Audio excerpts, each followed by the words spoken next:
चलिए बात करें कुछ क्रिकेट की, बदलते दौर की। बात करें कुछ 70 के दशक के क्रिकेट की। हम भारतीयों के जीवन को दो चीजों ने हमेशा ही प्रभावित किया, एक है क्रिकेट और एक है हमारी फिल्में। हमारे जीवन पर कहीं ना कहीं इन दोनों चीजों का हमेशा प्रभाव रहा। 70 के दौर की क्रिकेट की बात करें तो टेस्ट मैचेस का जमाना था।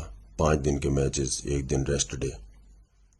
रन बनाना भी जरूरी था, रन ना बनाना भी जरूरी था। आखिरी दिन खड़े होकर बचे हुए ओवर निकालना भी उतना ही जरूरी था। नई बॉल मिलने के बाद टेल एंडर्स का बचे हुए ओवर को खेलना भी बहुत जरूरी था। 70 के दशक की क्रिकेट में ज्यादा रंग नहीं थे। मैदान का रंग हरा, बॉल का रंग लाल और सफेद जर्सी। टेलीविजन की घुसपैठ अभी हमारे जीवन में बहुत कम थी। विदेशों में होने वाले मैचेस की हाइलाइट्स ही हमें मिल पाती। देश में होने वाले ज्यादातर मैचेस रेडियो पर सुने जाते और रेडियो का अपना एक अलग ही संसार होता, अपना एक ताना बाना, अपना एक इमेजिनेशन। सर्दियों में होने वाली सीरीज, धूप में बैठकर कमेंट्री सुनते लोग, हर दुकान गली घर से रेडियो की आवाजें, एक दूसरे को स्कोर बताते और पूछते लोग। 70 के दशक में तेज गेंदबाजों का बोलबाला था। ऑस्ट्रेलिया और वेस्ट इंडीज के बीच जबरदस्त राइवलरी थी। एक तरफ थे लिली और थॉमसन तो दूसरी तरफ थे मार्शल, रॉबर्ट्स, होल्डिंग, एम्ब्रोज और वॉच। यानी क्रिकेट टीम के अंदर एक फास्ट बॉलर्स की टीम। एक तरफ थे चैपल ब्रदर्स तो उधर थे Sobers, Kanhai, Kallicharan, Greenidge, Haynes, Richards. हमारी स्थिति थोड़ा अलग थी। हमारे पास कोई तेज गेंदबाज नहीं था। हम पूरी तरह से निर्भर थे अपनी स्पिन चौकड़ी पर। लेकिन ये भी एक सोचने की बात है कि हमारे बल्लेबाज कहाँ प्रैक्टिस करते थे जो विदेशों में जाकर इन फास्ट बॉलर्स को खेलते थे। इन तेज गेंदबाजों के अपने रन अप तक जाने और वापस आने की भी एक कहानी होती। क्या दिन थे साहब।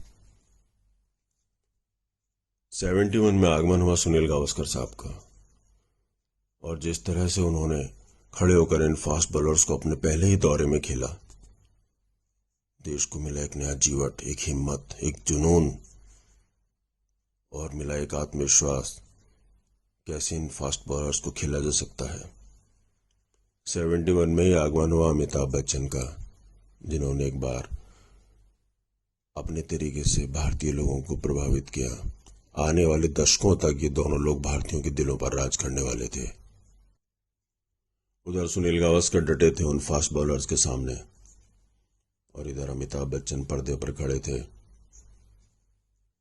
हर भारतीय को एक नया कॉन्फिडेंस देते हुए। लेकिन अभी वो भी यही कह रहे थे कि मैं और मेरी तन्हाई अक्सर ही बातें करते हैं, तुम होती तो कैसा होता। कुछ इसी तरह से क्रिकेट में भी जीत हमसे थोड़ा थोड़ा दूर ही रहती।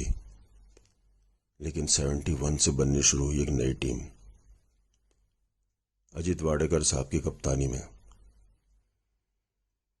जिसमें थे फारूक इंजीनियर, अजीत वाडेकर, गुंडप्पा विश्वनाथ, भारतीय टीम का दारोमदार लिए हुए, अपनी कलाइयों से चौके निकालने वाले, एकनाथ सोलकर हमारे closing fielder, Abid Ali night watchman, medium pacer, batsman, और हमारी स्पिन चौकड़ी भागवत चंद्रशेखर, बिशन सिंह बेदी, रापले प्रसन्ना, वेंकट राघवन। टीम में हमेशा संघर्ष करते और आते जाते मोहिंदर अमरनाथ, अंशुमन गायकवाड़ और एक बहुत लंबे समय तक सुनील गावस्कर साहब के साथ ओपनिंग करने वाले चेतन चौहान। हमेशा उम्मीद की जाती कि जब भी रेडियो पर कमेंट्री खोली जाए सुनील गावस्कर साहब बैटिंग करते हुए ही मिलेंगे। लोगों को लगता हो कभी आउट नहीं होंगे। हर मैच में उनसे सेंचुरी की उम्मीद की जाती। लेकिन फर्क इतना कि जहां वेस्ट इंडियन फास्ट बॉलर्स के सामने उनके फील्डर्स 15 से 20 गज पीछे खड़े होते और बल्ले के किनारे का इंतजार करते, वहां हमारे एकनाथ सोलकर बल्ले को करीब करीब छूते हुए क्लोजिंग फील्डर के रूप में खड़े होते और हर उस बॉल को कैच बनाने की कोशिश करते जो बल्ले को छूती। 70 के दशक में आगे आगे आने वाले थे करसन घावरी, मदन लाल, चेतन शर्मा, मनोज प्रभाकर, जो धीरे धीरे भारतीय टीम में एक फास्ट बॉलर्स का टच लाने वाले थे। 75 आते आते विश्व क्रिकेट पर वनडे क्रिकेट का आगमन हुआ, लेकिन हम अभी इसके लिए तैयार नहीं थे। 75 और 79 के वर्ल्ड कप में हम कुछ खास कर नहीं पाए।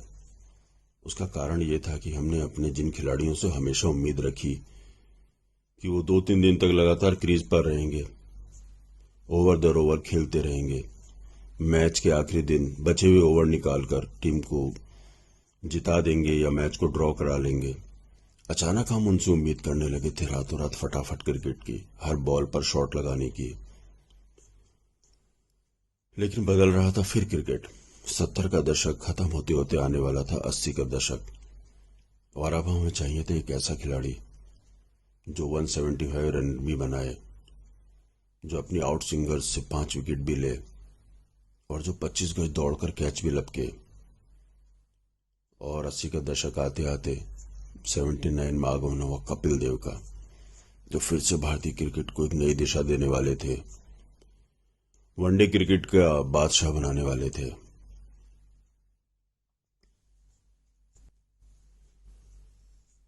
'83 का वर्ल्ड कप आते आते कपिल देव की नई टीम बनने लगी थी।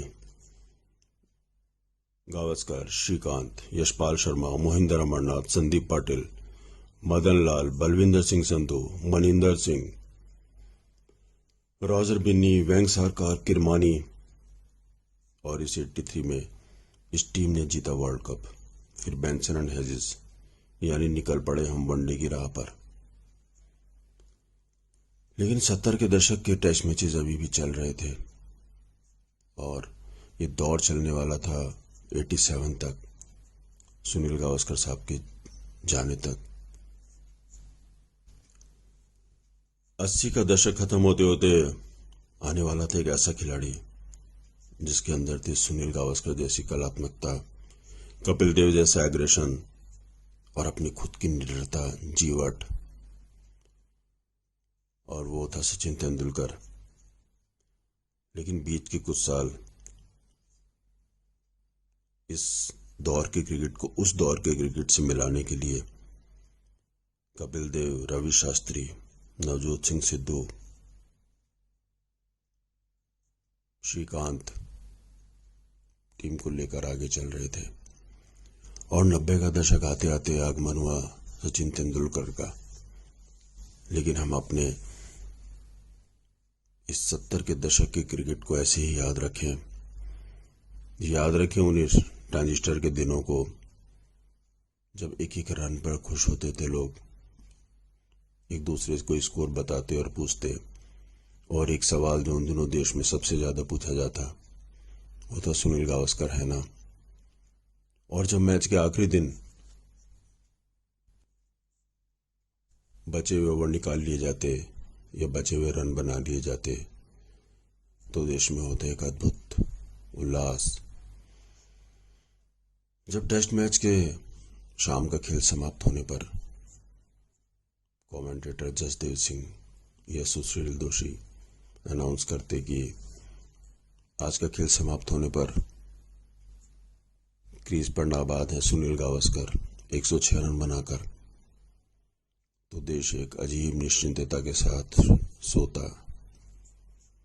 किसी को कोई चिंता नहीं, कितने भी रन बनाने हो, कितने भी ओवर निकालने हो,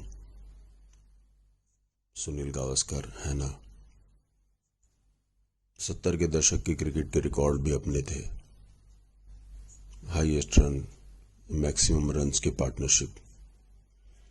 अभी छक्के लगाने, उनकी लंबाई नापने, पर ओवर रन, आस्किंग रेट आए नहीं थे।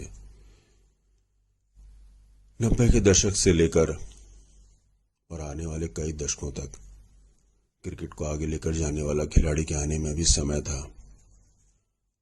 तो चलिए याद किए जाएं सुनील गावस्कर के उस दौर को उस निश्चिंतता को, उस बेफिक्री को जो उनके नाम के साथ जुड़ी थी।